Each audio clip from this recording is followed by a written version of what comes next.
রাজবাড়ির গোয়ালন্দ মোটরসাইকেলের চাকায় ওড়না পেঁচিয়ে না ফেরার দেশে পাড়ি জমিয়েছেন সোমাইয়া নামের এক তরুণী।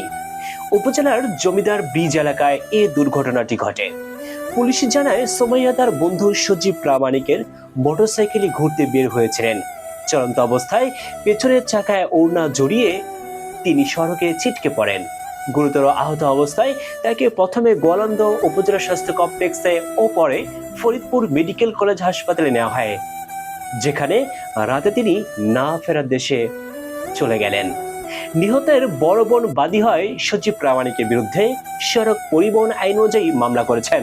অভিযোগে বলা হয়েছে, সজীব ইচ্ছাকৃতভাবে অবহেলা ও বেপরোয়া গতিতে মোটরসাইকেল চালিয়ে সোমাইয়ার নিহতের শিকার হন। এই ঘটনায় পুলিশ দ্রুত অভিযান চালিয়ে সজীবকে মোটরসাইকেল সহ গ্রেফতার করেছে এবং তাকে রাজবাড়ী আদালতে পাঠানো হয়।